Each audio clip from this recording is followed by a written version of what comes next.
Hello, welcome to the Ghosts of Harrenhal. My name's Simon. And I'm Mackelly. Thank you for joining us for episode 62 of our chapter-by-chapter book review of A Song of Ice and Fire by George Martin. Today we'll be discussing chapter 61 of A Game of Thrones, that's Dany 7. As always, we're going to chat about the chapter and try not to spoil any future plot points for you. And hopefully we're going to provide you with some entertainment along the way. We'll summarise what's happened, discuss our thoughts on it, provide some useful background, compare it to the television show, indulge in a little pedantry, and cover some reader mail. Be sure to check out the show notes. Oh, by the way, my sister said she might start listening.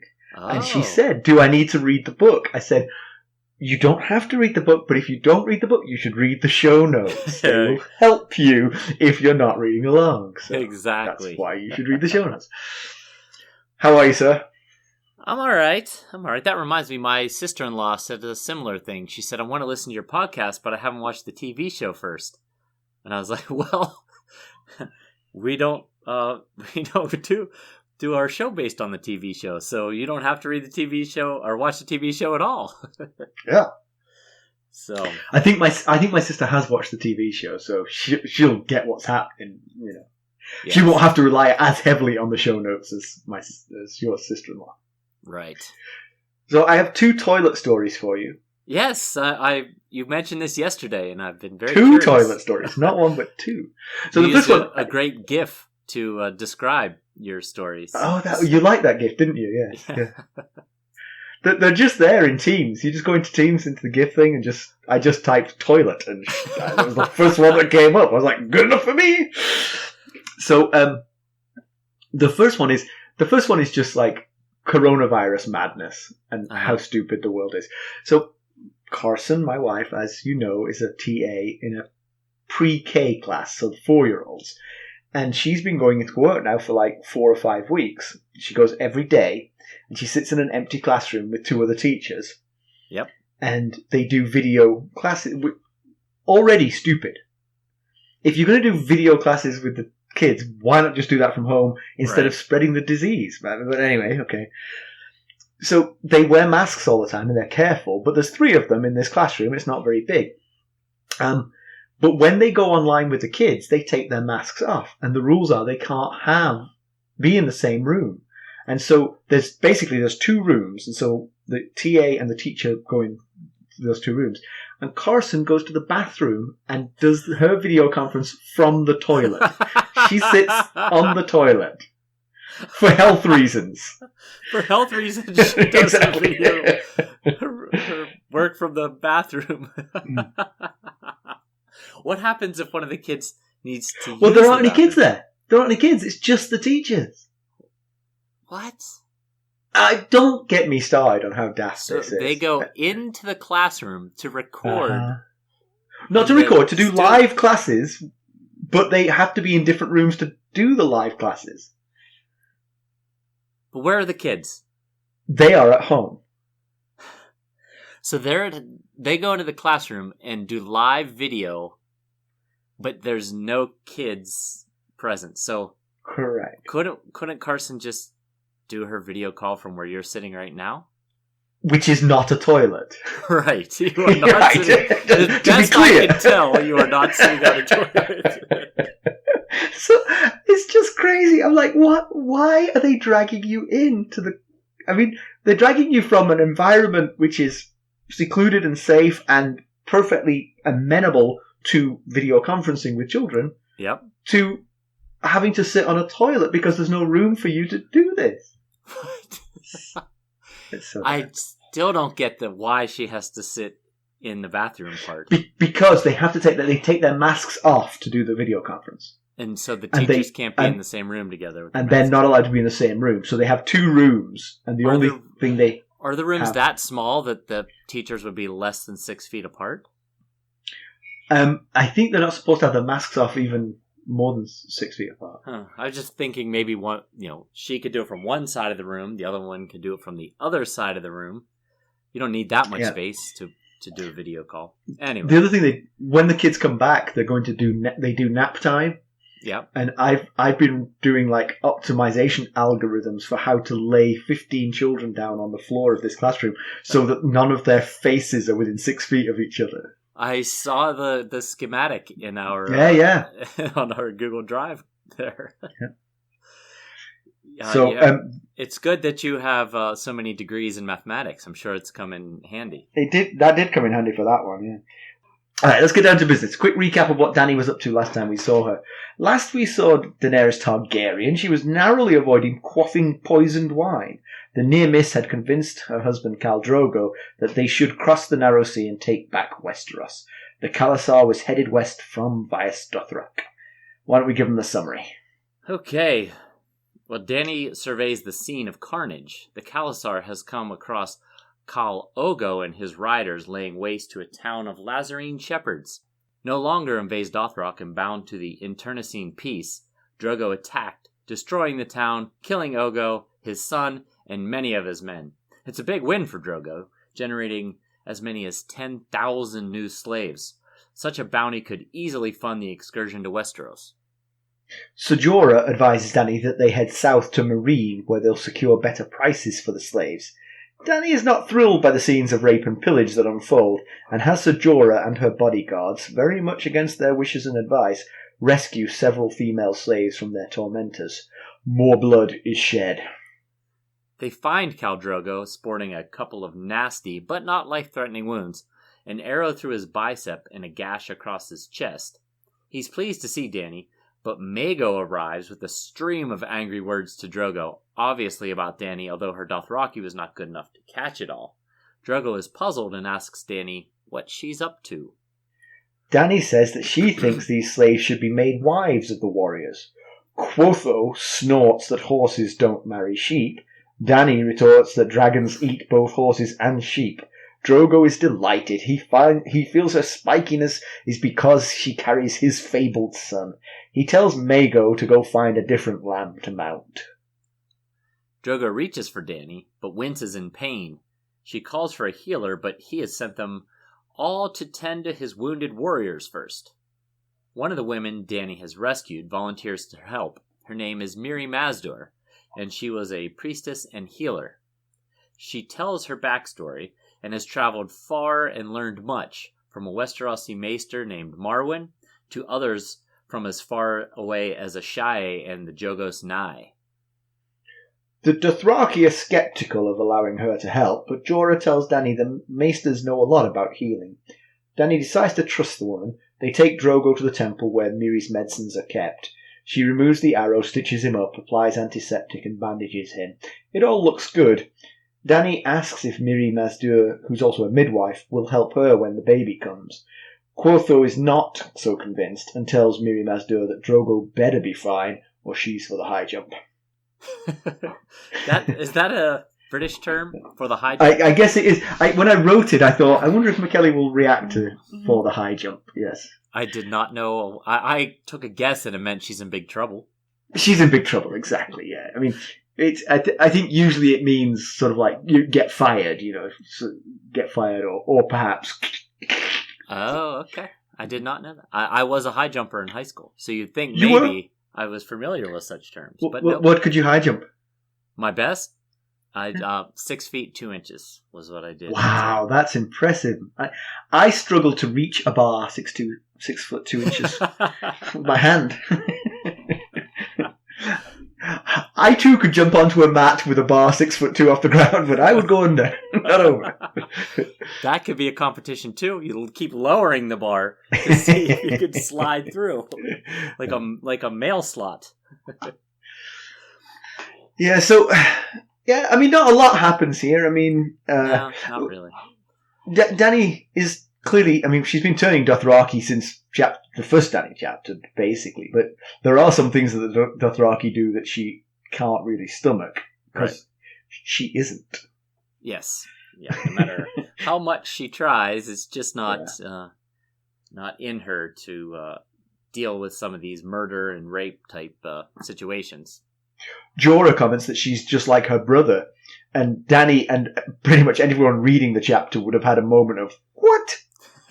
She's nothing like him. What are you talking about? But it dawns on us and is explained to Dany that he's talking about Rhaegar, which it's an interesting point because just last chapter, we were hearing from Maester Aemon, Right. and we were conjecturing that Maester Aemon was talking about somebody bringing shame on the family, and that it might be Rhaegar that he was talking about. Yeah. And it's also a very conflicting view to the one that Robert shared with Ned in the second Ned chapter, when he said, how many hundreds of times did Rhaegar rape Lyanna after he abducted her? So her stopping a rape, in Robert's mind, would be very un-Rhaegar-like if he was raping Lyanna hundreds of times after he abducted her. Of course, Rhaegar and Robert's not exactly bosom buddies, so... Yes. It's hard to imagine Rhaegar getting a very fair hearing from Robert. Exactly. But, go on. I was just going to say, I find it surprising that Jorah seems to see Rhaegar in such high regard. Because Jorah's from the north, and he fought on the side of Robert's rebellion, but yet he seems to speak rather highly of Rhaegar. He told Lyanna Rhaegar was the last dragon. Right here, it seems to be paying her a compliment, saying you have like a tender heart like your brother Rhaegar. Yeah. Yeah, I mean, I think obviously we've heard before that the small folk really loved Rhaegar. Yeah. And that obviously he did have some, by Targaryen standards, some very good qualities. Right. There is another slightly more negative interpretation, which is, if you think about what Rhaegar did at the tourney of Harrenhal, where he gave the roses to Lyanna Stark instead of to his own wife, who was sitting right there, there is the sort of this is someone who makes decisions based on their gut, their heart. Oh, yeah. And doesn't I see what apply. You're So maybe not calculating enough. Right. I don't think he meant that. I think he meant it entirely as a compliment. But if they are similar, then that might be a character flaw that Dany shows at some point. Right. Kind of wears her emotions on her sleeve and lets her emotions rule her decision making. Yes. Yeah. Okay. Yeah. So, Dany's making strides at, I think a lot of the Dothraki have begun to like and respect her, but taking from the warriors that which they'd earned in the fight is not going to go very well. Not going to win her friends and influence. No, it's not. She's very luckily. Khal Drogo seems to be very fond of her, and puts up with this kind of thing, because she could have gotten in some big trouble. Even she was worried that maybe she had crossed the line at one point. Yeah, He seems to be quite fond of her. Yeah. Now he killed 2 Khals in this particular fight, and the 2 Khals are Khal Ogo, and after he died, his Kalaka, which is his son and his likely heir, Khal Fogo. Fogo became a Khal after Ogo died. And back in the previous chapter, when they were in Vase Dothrak, the one where she had to eat the horse heart, and then Viserys got his crown from Drogo, it was Khal Ogo and his son Fogo that sat with Drogo at the high table of honor. So this is quite a departure from those times of getting along and being brotherly, I guess. Yes. The peaceful bonhomie of Vase Dothrak does not stretch very far. So one thing we didn't really mention in the summary was this: Drogo's khalasar actually came across Ogo's khalasar attacking this town. Yeah. And basically they rode in and destroyed Ogo's khalasar, and then continued the job of destroying the town. Finished what Ogo started. Yeah. Yeah, and one of the things they did, one of the things Dany sees, she says, she's talking about all the various things that are dead as she's riding into the town. And she says the thing that's been dead the longest are all the sheep.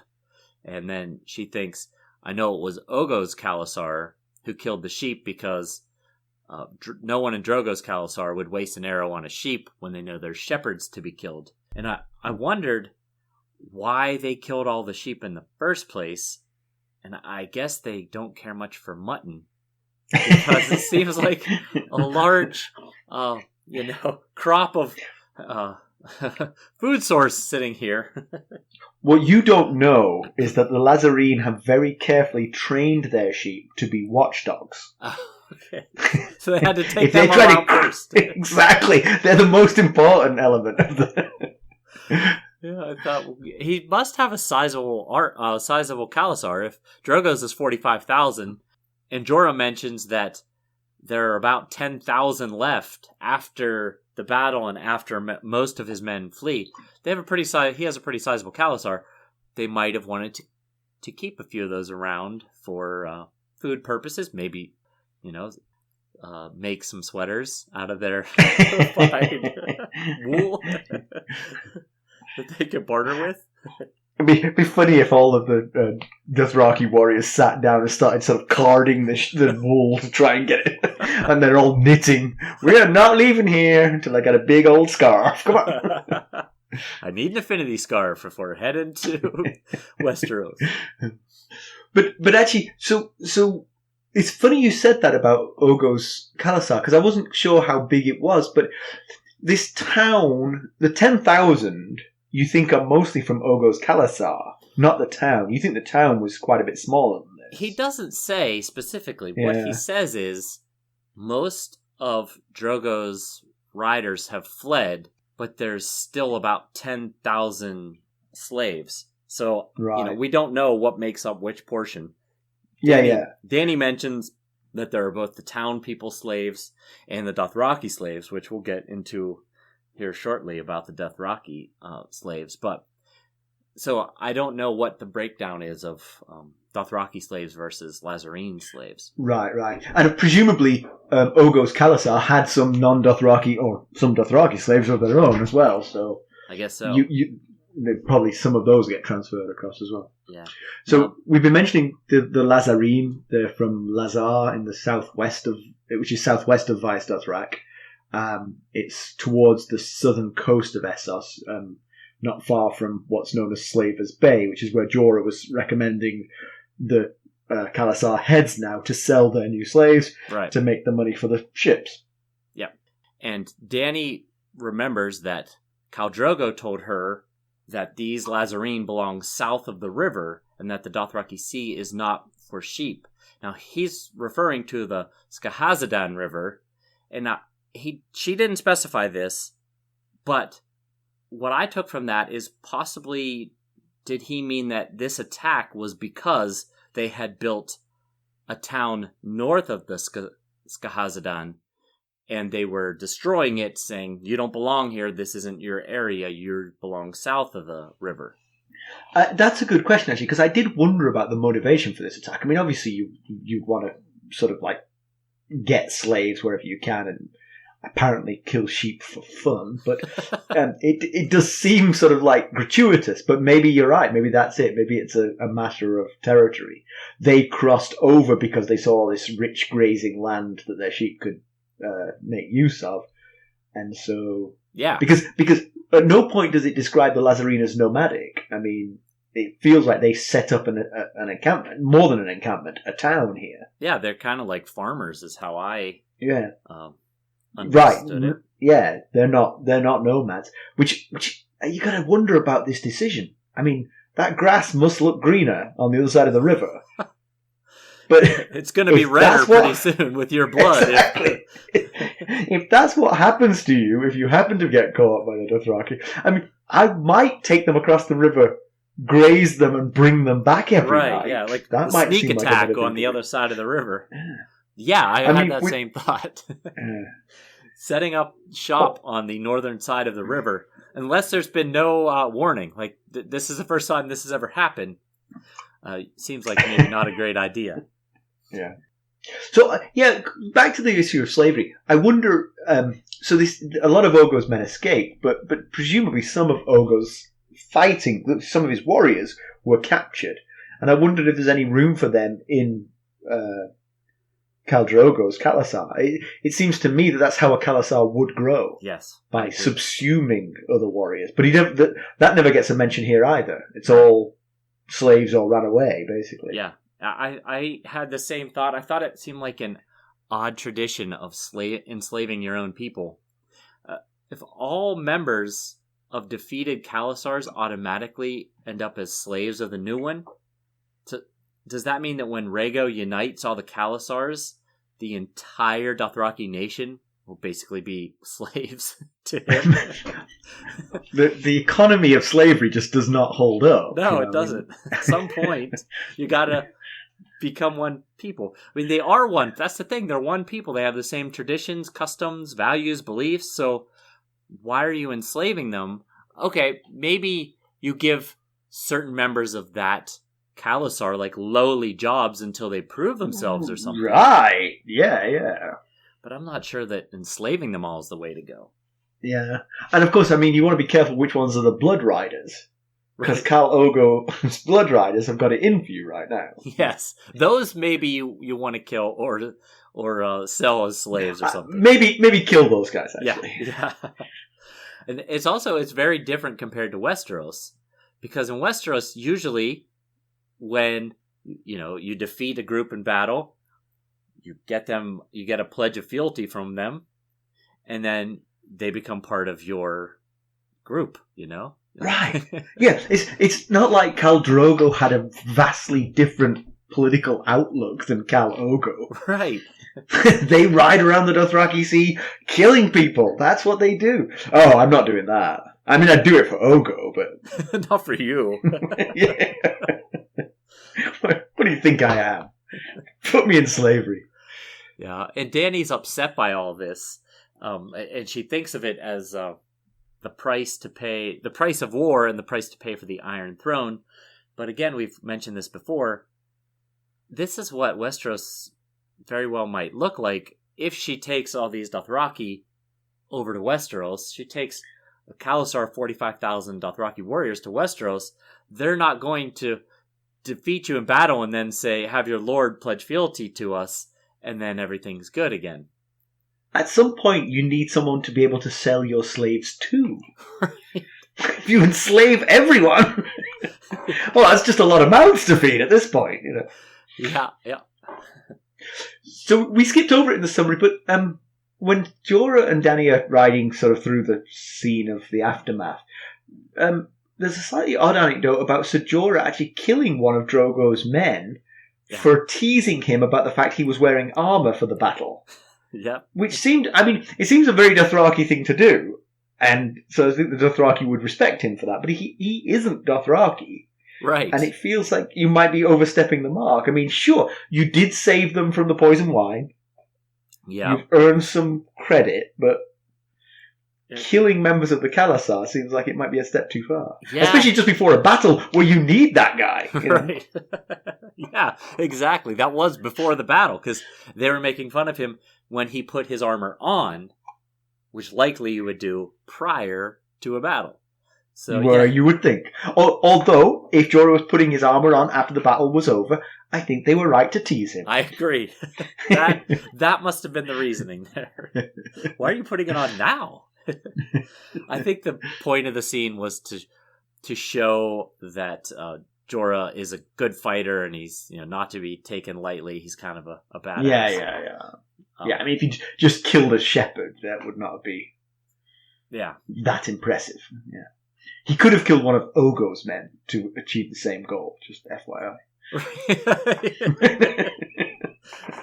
True, yeah. Would have served. Although he might not have had the element of surprise there.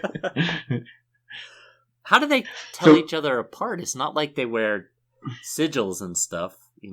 Interesting question. They're fighting their own people. These are Dothraki. This is Dothraki on Dothraki violence here. Do khalasars wear different colored vests or something? Or for a fact, Khal Frey would just switch sides whenever he felt like. Right. So when they're discussing what to do with these 10,000 slaves, Jorah's slave knowledge comes in handy. You remember Jorah was banished for selling slaves. It was a bit strange that he talked to Dany about that, though. That's the kind of thing I might probably talk to Khal Drogo about. Hey, we can go and get a good price for this in Meereen because that's where the slave trade runs. Telling Dany while she's barfing at the seams and getting visibly upset seems like a odd choice. Yeah, and I thought about Ned. He was going to do worse than exile Jorah if he got a hold of him. He's going to exile his head from his shoulders. Yeah, for selling poachers to slavers. And I was thinking maybe Ned had the right of it. Maybe this Jorah is not as all that he's cracked up to be here. I mean, he's a knight. He took a vow to protect the innocent, but he seems completely unfazed by all this and lobbying for selling the surviving children to fund their journey to Westeros. He actually had a plan for it. It's not like he was just like, yeah, he'll probably sell the children. He's like, here's the plan.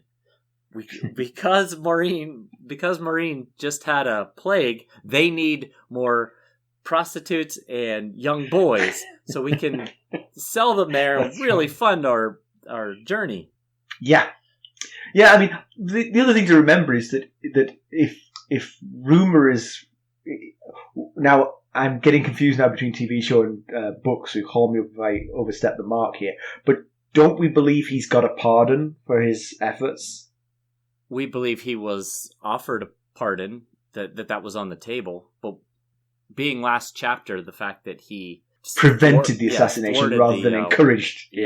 I'm guessing it might not be happening. Right. Yeah. I think in the TV show he's in possession of a pardon at this point. Oh. And so if he were, then his sort of like abandoning all scruples to get to the boat back to Westeros might be just sort of self-serving. Yeah, that makes sense. Yeah, I in the book we have not heard anything about a pardon. We knew there was a lordship and a pardon for him, I guess, if he managed to kill Dany and the child, but that went out the window when he thwarted the wine poison attack. They don't know about Ned yet, do they? They don't know about Ned's arrest. No, not because that's another thing that would bring him home. Yeah, right. Yeah. Once he learns that Robert's dead and Ned is under arrest, he's like, well, that's pretty much everyone who hates my guts. Right. I'm just gonna waltz on back to Bear Island now. I got that sword there waiting for me. But I also wondered. I was thinking about Jorah and how he reacted in this situation. I wondered how his father, Lord Commander Jeor Mormont, would have reacted. And I doubt that he'd think about the best slave deals that he could get. But that being said, I mean, once you know something, you know it. Yeah. You know, even if you're not proud of it, you know it. Right. Can't unknow it. I know the lyrics to some Spice Girls songs. I'm not proud of it. But if it comes on the radio, I can sing along, you know. I'm literally lying. I do not.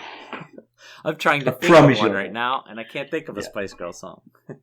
My son, because the Spice Girls are English, he constantly accuses me of liking them. Has he gotten you a Spice Girl shirt for Christmas or anything? Don't encourage it.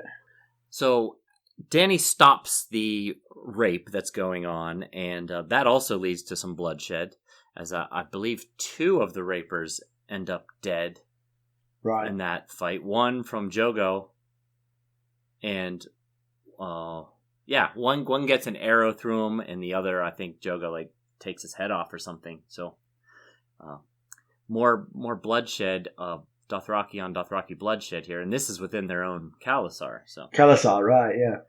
But Dany asks Doreah to tend to the rape victim because Doreah doesn't have a rider's look. She's not Dothraki, she's Lyseni, and she has blonde hair and fair skin, and she thinks that this girl might react more positively to someone who doesn't look like the people who were just raping her. So if you're wondering why she mentioned Doreah doesn't look like the rest, that's why. She's Lyseni. Yeah. And then the next thing that happens is they go and they meet with Khal Drogo. And the Blood Riders, Khal Drogo's Blood Riders, kind of factor into this part of the chapter. So real quick, we just wanted to go over who the Blood Riders are just to remind you. And Quotho is the most sadistic of the Blood Riders. He's cruel and he likes to hurt, and he's very rough with Doreah and Irri. And Dany's most afraid of him, right? Exactly, yes. Yeah. Kaholo, on the other hand, is the oldest Blood Rider, and remember, I think I gave this in background once upon a time. He saved Khal Drogo as a youth, and so he's been kind of a favorite of Khal Drogo for a long time, and he's the kindest of the Blood Riders to Dany. And then we've got Hago, who we don't know much about Hago, other than that he's a large man, and the one thing we do know is that he's the one that shattered Viserys' wrist before Khal Drogo dumped the pot of whatever metal. Molten gold. Yes. Was it gold? Was it molten gold? I think it was, yeah. Over his head. It was Hago who shattered his wrist. And then Ogo also features in this scene. I think it's Quotho tells him to cut Mirri Maz Duur's tongue out, and he holds the knife up to her throat. And Ogo is a member of Dany's Khas. So that's who all these folks are that feature in this section of the chapter. Right. We'll be right back. Hello, friends. Are you ready to make some unforgettable memories? Well, if so, consider the Marriott Bonvoy program. Discover the perfect destination for your summer getaway and unlock exclusive deals on luxurious accommodations. With our affiliate partnership, you'll enjoy unbeatable savings and a seamless booking experience.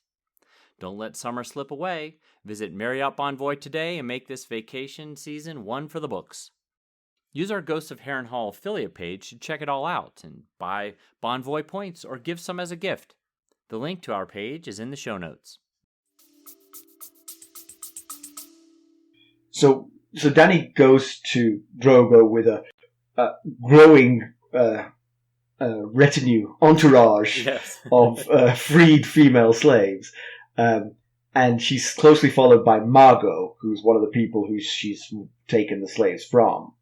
Yep. And Margot goes and blurts Dothraki at Khal Drogo so quickly that Dany can't follow it. But Drogo listens carefully and then looks at her with a sort of quizzical look, like, "What have you been up to?" And she explains that she's taken them, as her own slaves, and that if the warriors want them as slaves, they should make them wives. Right. And Quotho not a fan of that makes idea. He says, "Does the horse breed with sheep?" And that's when Dany replies, "Well, the dragon feeds on horse and sheep alike." Yeah. And she says right there that at that moment, Quotho reminded her of Viserys. And Drogo thinks that Dany's fierce response back to Quotho is Rhaego, his unborn child, being inside of her is making her spicy and feisty. It could also possibly be that she's feeling more comfortable in her position as the Khaleesi of the khalasar. But I was also thinking that maybe because of the way he spoke to her, Quotho reminding her of Viserys caused her to lash out in anger that stirred from lingering bad feelings about being spoken to by Viserys like that. I'll add a fourth idea. When you know you're doing something that nobody's going to approve of, it's often a good idea to sort of just really go for it. Like, all guns blazing. Exactly. And she's very much in that boat right here. Yes, she's not going to be able to convince anyone, so she better start shouting at them. Yeah. This is the part after she said that where she thought, uh-oh, did I just cross the line here?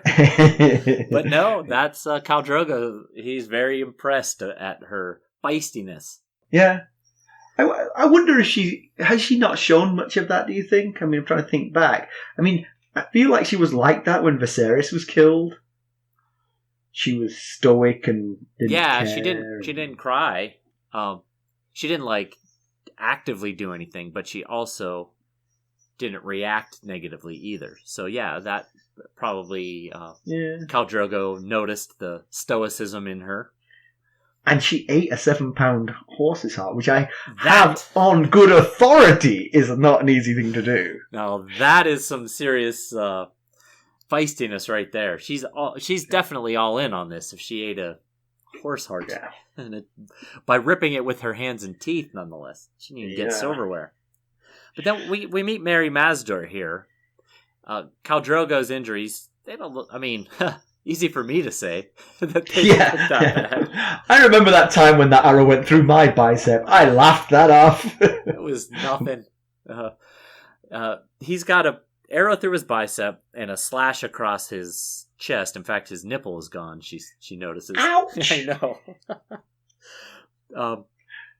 But there are no healers around because all the healers are off tending to the hurt warriors. And so Mirri Maz Duur says, I'll do it.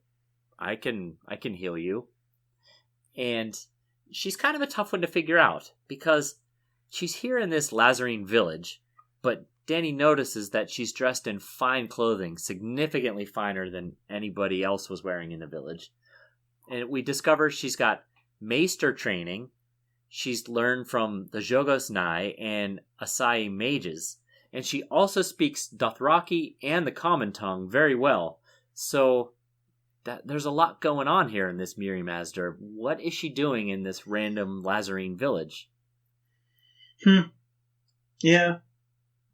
But I mean, I think that's a common element in this story is, people turning up in surprising places. Look at the very last chapter we looked at, Maester Aemon. Right. Turns out to be Aemon Targaryen, who had the opportunity to be king of the realm, Yeah, that's a good point. And just shows up there. You might ask the same question. What's he doing here, Right, yeah. Yeah, I mean, she's supposed to be a priestess and a, leader of the village, and she's got, she from all of this travel and learning that she did, she's got skills at healing and midwifery and you'd think she would use that in a bigger location like Meereen or Astapor or something like that. Yeah, they're not too far away from where she is right now in Lhazar. Yeah.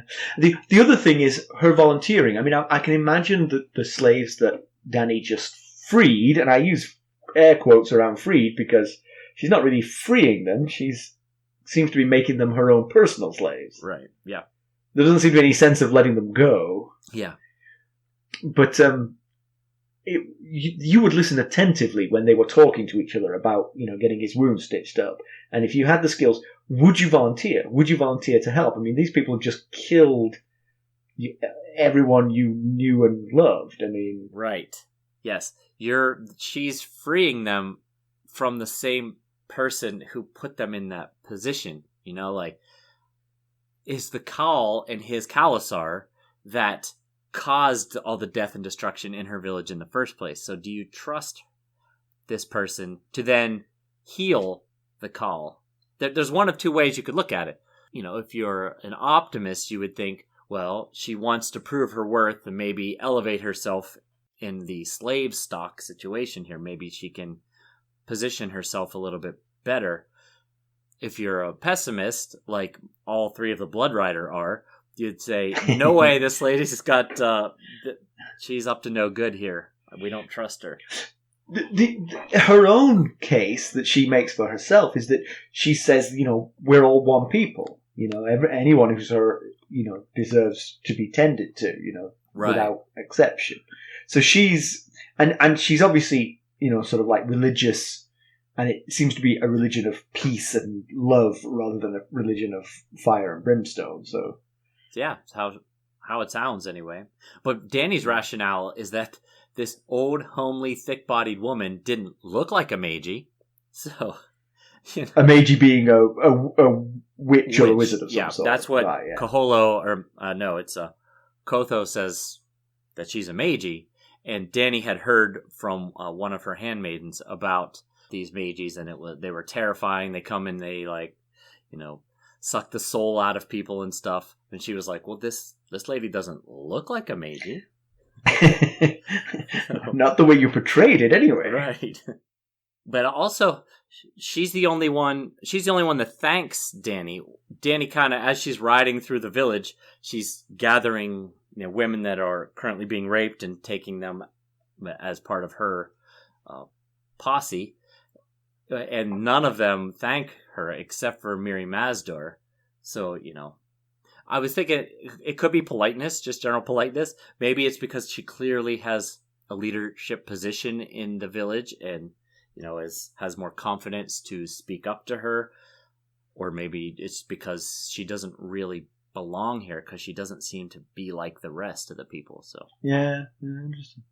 So, but Jorah, because she can speak common tongue and she says that she's travelled with a maester, Jorah says, well, the maesters are the people who have the most learning in healing in Westeros, so that's pretty good credential for me. So the last part of the chapter, which we didn't go into in much detail, is basically her stitching up Khal Drogo, and he grits his teeth and goes through it all, and it sounds pretty painful, but everything she does seems to be what you'd expect a healer to do. I mean, given the equipment she had, she uses, she stitches him up, she puts hot wine into the cuts to disinfect them, and then she wraps him in a bandage with a poultice of some sort. Yeah. The only thing that I found weird is that she said there will be a fever and that not to drink wine or milk of the poppy. Now, I know she didn't get that particular training from the maester, because in Westeros they treat everything with wine and milk of the poppy. So she must have gotten that one from one of the other groups she learned from. So having watched her in action, Dany's convinced that she's got skills, so she asks her to be the midwife for when Rhaego comes. But at the same time, Quovo reminds Mirri Maz Duur that if this doesn't work out, that she's going to meet a similar fate to Khal Drogo. So. Right. Yeah, I was struck by the fact she said there would be a fever. It feels like if she's done her job right, there won't be a fever. Right. She should have what she was doing was protecting him from infection. And that does make you wonder, well, if she is intentionally poisoning him, perhaps she's giving herself a few days extra to say, I said there would be a fever. Yeah. He'll get better. Exactly. That's what... that struck me as odd, too. None of the injuries have been lingering long enough that they would get infected if she wasn't keeping it clean going forward, Right. So, anyway. All right, you got some background? I got a little bit here. One of the groups of people that Mirri Maz Duur mentions learning her healing from was the Moon Singers of the Jagos Nye. Now, if you remember, I think we talked about the Jagos Nye just the previous Dany chapter. We did, yeah. They're nomadic people that live east of the Bone Mountains, and they're the ones that bind their heads at the top so that they have pointy heads, and they're also the ones that ride Zorses, which seem like zebras, basically. I guess they're a cross between a zebra and a horse, maybe? I don't know. Which would be a zebra, as far as I'm aware. Exactly.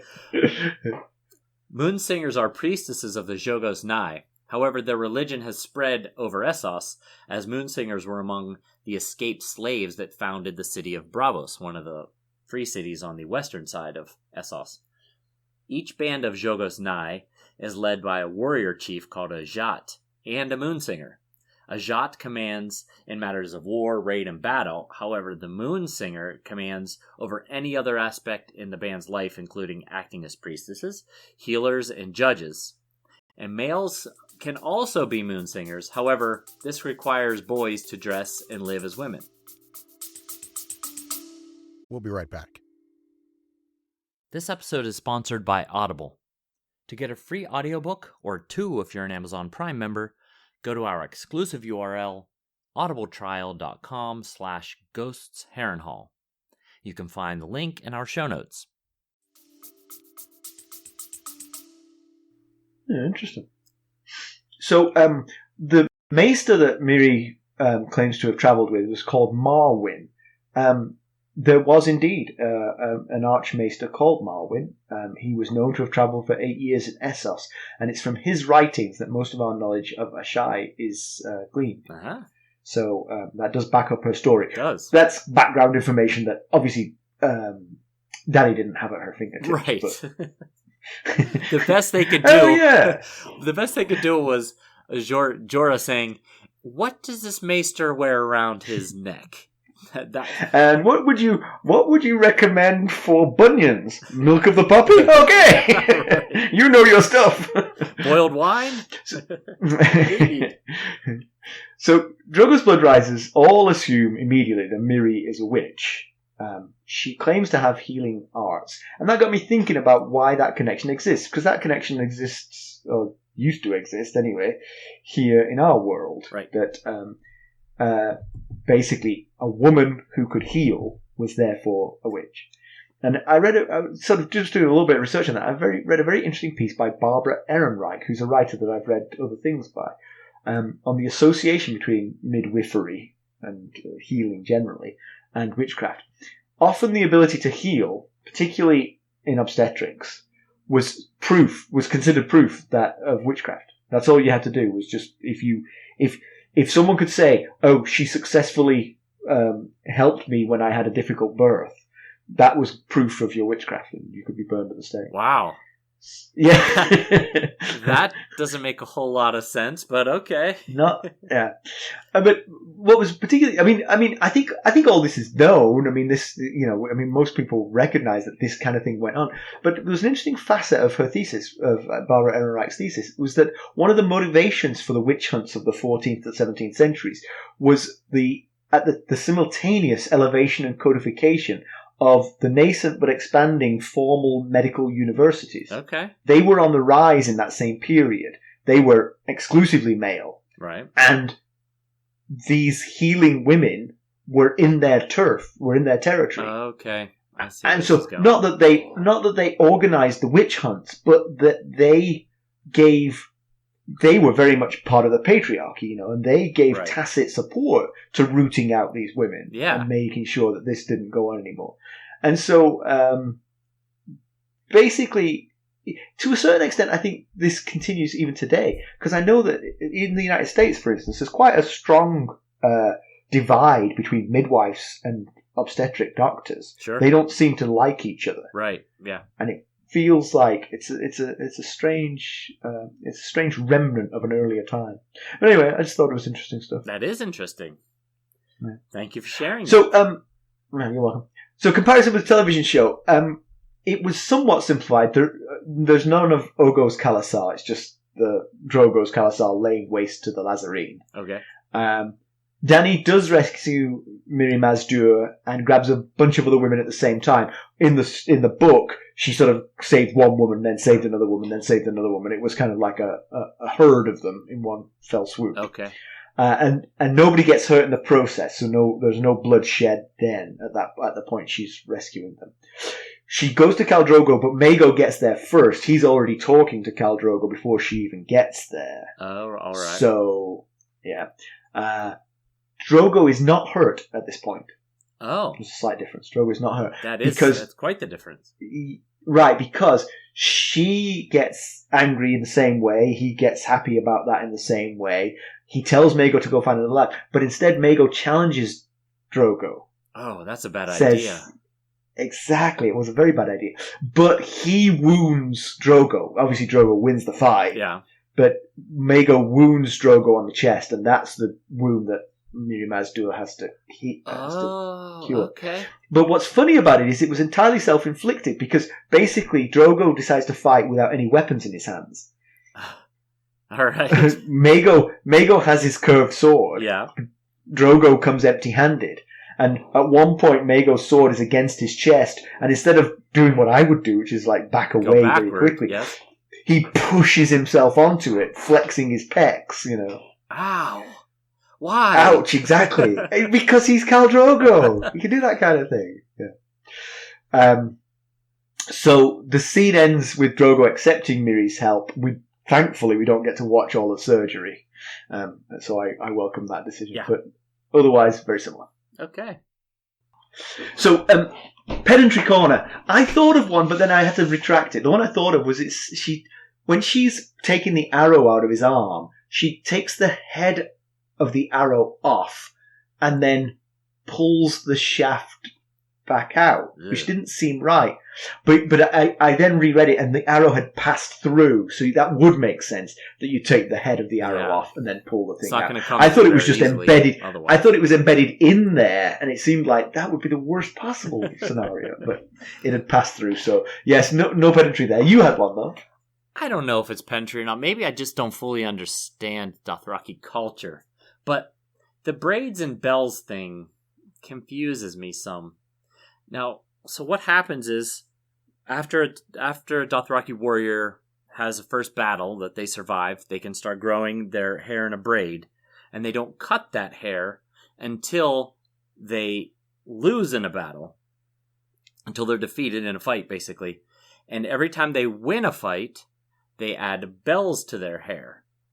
So if you keep your braid if you win a battle and add bells when you do, it seems like most living male Dothraki would have braids and bells. Because either you win your fight and add bells and keep the braid, or you lose and die. So I just don't see a lot of mercy or submission going on in a Dothraki fight. Just in this chapter alone, we've heard of three deaths within their own khalasar that were easily avoidable. They were just disputes, and it ended in death. So yeah, I don't know. It just doesn't make a whole lot of sense to me that I'm with you. It feels like the oldest person in the khalasar would have the longest braid and the most bells, right? Because you've survived it all, you know. Yeah, exactly. But maybe that is the way that they do take the warriors of the opposing Khal on board. They cut their hair, but they keep them on as warriors. Yeah, could be. All we know is that he mentioned that a lot of Ogo's warriors fled, but they still have about 10,000 slaves. We don't know if any of the slaves are warriors. You would think they would have killed all the warriors because there doesn't seem to be a whole lot of submission or mercy in the Dothraki culture for warriors. Yeah. News and notes. News and notes. This is all you, because I've tried to read your notes here, and it's just gibberish to me. I have no idea what you're going to say. As usual, my notes are gibberish.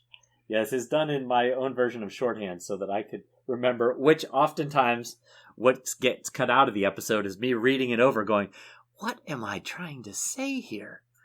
So what I'm trying to say is that another interview with George Martin for the book Fire Cannot Kill a Dragon by James Hibbard. And this one, he talks about a scene that he criticizes because he didn't like the way they did it in the TV show versus how he did it in the book. We had discussed this before in the chapter where this came up, which was actually chapter 11, episode 12, Dany 2. You brought this up in comparison with the TV show. George Martin disagrees with our take on it, but the showrunners, David Benioff and David Weiss, I think his name is. They were on our side. So here's what his issue was. It was the consummation of the marriage scene after Dany and Khal Drogo got married. Okay. Remember, they went in... I don't remember the book and the thing being that different. So here's what Martin says. Why did the wedding scene change from a consensual seduction scene that excited even a horse to a brutal rape scene of Emilia Clarke? We never discussed it. It made it worse, not better. And what he's referring to is that in the show, when the two characters have their consummation scene, Daenerys was forced into it with Khal Drogo, and she's left kind of visibly shaken about it afterward. However, both the showrunners and the actors felt like it just didn't jive. That just, like, there wasn't enough time to get in Dany's head to understand how she could go from being terrified of this man to, willfully, a 13 to 14-year-old girl willfully wanting to consummate this relationship with the significantly older Khal Drogo. So Right. Okay. We had mentioned that as well. We have mentioned that, where this, in the book, it kind of makes the scene seem very sweet and tender and special, but really is a 13-year-old girl being raped by a adult man. So yes, exactly. Well, thank you for that. That's interesting. Yeah. I think George Martin should change his attitude to that. Yeah. I don't think it does him any favours to hear him say those things. Yeah. Anyway, let's conclude. So Dany, she's not really Dothraki. She's appalled by rape, slavery. She's trusting of captives. She's blind to the payoffs and needs of her warriors. Does she really have what it takes to be a Dothraki? Yeah, that's a good point. Yeah, she's failing. Does she have what it takes? Does she have what it takes to win Westeros? I mean, right. You win or you die. You yeah. know? There's no room for mercy there. That's what... She's going to get more of this when she takes the khalasar to Westeros. So Yeah. She better get used to You it. saw where Mercy got Ned Stark. Right. Yeah, exactly. But Mormont compares Dany to her brother Rhaegar, and we're assuming it's Dany's kind-heartedness, where she took pity on the young girl who she mentions was about her same age. So she probably very hard for her to watch that. But it kind of creates a complex picture of the dead prince that we continue to have pieced together for us. Yeah, I mean, we talked about this earlier. He was beloved and kind and exceptional in battle, but a little bit rash, a bit impetuous, right? A little bit oblivious to the consequences of his actions. Man, I tell you what, I've been married for 21 years. If I won a crown of roses and rode past Stacy and handed it to some other girl, I would have to have gotten knocked in the head pretty good to not know what the consequences of those actions were. You would have to hope that the kingdom fell apart. That's the only way. It's the only thing that would save you. And previously Mormont had described him as valiant, honourable and noble. And I looked up some other things that people had said about him previously. Barristan Selmy described him as determined, deliberate, dutiful, single-minded. And then I was struck by that last one, that single-minded. Right. And that could go to sort of like perhaps his downfall. He was like, woohoo, look at that girl. And get all single-minded on that. Yep. And, had blinders on as he rode toward her with the crown of roses. Yeah. So the khalasar now has the wherewithal to get to Westeros. That's something that we had noted earlier. It was a bit of a challenge. Yeah. But I guess the plan changed because Rhaego's title, what he's prophesized to be, is the stallion that mounts the world. Now, right as he's about to be born, they're about to ship him off to Westeros. And then later he's going to have to come back and be the stallion that mounts the world, because I'm pretty sure the Dothraki consider the world to be Essos, and if he's going to unite all of the khalasars, he's going to have to get back to Essos to do it. Well, here's what Drogo's thinking. My infant son could take Westeros. Right, that's what it is. He'll cut his teeth in Westeros, and then he'll come back here, where the real men live. Yes. Where the hapless Lhazareen just sit around in the grass waiting for us to kill them. Yeah, that must be his plan, because otherwise they've changed from the original plan of taking over Essos first and then tackling Westeros. Yeah. Well, but I mean, I think we did say this last time that last time we had a Dany chapter, that the attempt on her life had changed Drogo's attitude. He'd gone, all right, let's do this. Yeah, I guess you would think as he cooled down after the fact, he would be like, well, we gotta stay on task here. This is the prophesized call of Khal's. Got to let him do his thing first, and then he'll go get the Iron Throne back. But the thing is, look at the pointers. I mean, they just happened to have stumbled across a trove of riches in the form of Lhazareen slaves that will pay for passage of all of them to Westeros. Yeah. The omens are good. They're pointing. Give me a sign, any sign. They're pointing in the direction. They're pointing west, I guess. Yes, clearly. So Drogo appears to get very good medical treatment, but did he? Woe unto Mirri if he's double-crossed them. Yeah. Quotho will not be forgiving. Right. I mean, Quotho's life depends on this, remember? I mean, he follows him, Right. All three of them. All three of them are tied together. Yeah, you'd think with that fact, with that knowledge, they would have fought a little harder against this plan. I know that Khal has the ultimate say, and he said, it's got to get healed up, but they really seem to not trust Mirri Maz Duur. Honestly, if I was Quotho, I would have spent at least a couple of years of my life as a blood rider learning basic field medicine. That's a good... Yeah, that would be a good idea. That makes a lot of sense. You're a very diligent blood rider. Oh, it's nothing, really. All right, let's draw a line under this. All right.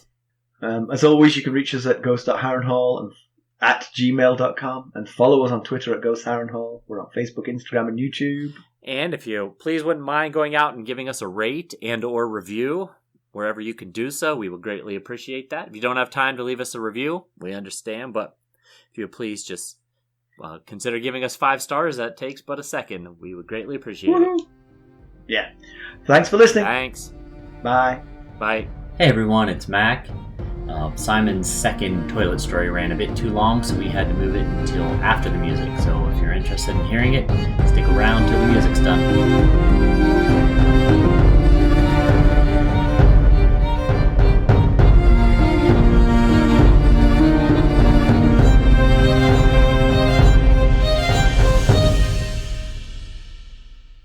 So the other toilet story is a plumbing mystery. I throw this one out there. This goes along with the flying iPad in terms of... Luckily, my iPad did not fly into the toilet. That's true.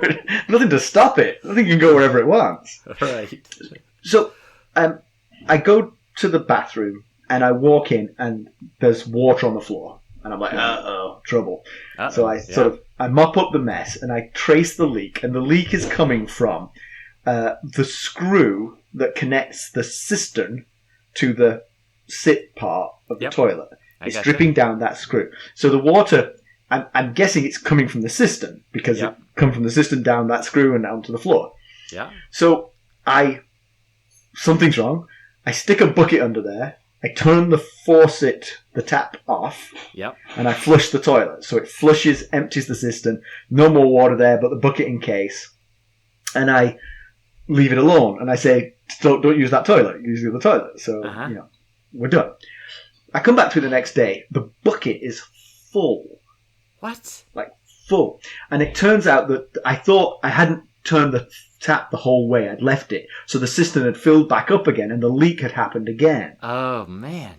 And I was That's a pretty aggressive leak to fill a bucket in one day. Exactly. I mean, the floor was really wet when I went in there, so I wasn't too surprised. So I was like, oh, man.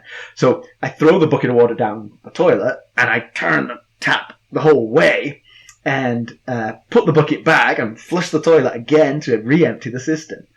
Next day, nothing. Bone dry. Okay. Absolutely bone dry. No problem at all. I'm like, at least I turned the tap off properly this time. Quite the plumber, aren't I? Yeah. Exactly. And just out of curiosity, I lift the lid of the cistern and it's filled up. I failed again to turn that tap off. What? Are you turning the right tap off? Maybe you've turned the there's tap only off one. To the sink. There's only one. But now the cistern is filled up, but the bucket is bone dry. Oh, a bucket that was full from the bucket, which the last time I'd left it overnight had filled to the brim. This time, not a single drop of water in it. Huh. Now, interesting. Since then, I've not moved the bucket, believe me, but I've been slowly reopening the tap. Yeah. To allow it because it was going. When I realised that I hadn't closed it properly the second time either. When I flushed it, I listened and there was you could hear like a thin drizzle of water. So it was filling up. So then since then I've slowly been reopening the tap so that it gets, faster and faster, refilling the cistern. Still not a single drop of water in that bucket. It's like there was some huge leak that has gone away. That has fixed itself. That's just fixed itself. That's what leaks do, I think. They just fix themselves. In my experience, that is the first time. So wow. I have absolutely no idea. Now, I will say I have not got the tap back to full open yet. So maybe it's a sort of like a speed thing. Maybe it's when it's filling up at full speed, it does it so fast that the cutoff doesn't happen and it overspills or something. I wouldn't think that's the case, but I don't know. I'm not a licensed plumber. Yeah, exactly. But how do you explain this otherwise? I mean, this is just absolutely mysterious to me. Yeah. Especially since when it was just slowly leaking before, or slowly, when the valve was just slightly open, it still filled the bucket. Exactly. But then when it was slightly less open, it didn't let a single drop through. I have absolutely no idea. I mean, I was like, oh God, I got to call a plumber. But apparently all you have to do is just turn a tap off and wait a little while and everything will be fine. Hooray, me! That's what they teach them in plumbing school and what plumbers don't tell us, apparently. So yeah, I invite listeners to chip in on what that might be because I I'm still hesitant about the bathroom. I mean, it's got a tile floor, so it's not going to, if the leak happens, it's not the end of the world. And the leak is from the cistern, not the toilet, so it's not quite as revolting. Yep. So there's my toilet stories. That is something. I don't know. I don't know what it is. But we are past the 10-minute mark. So. Yeah, sorry. Toilet humor.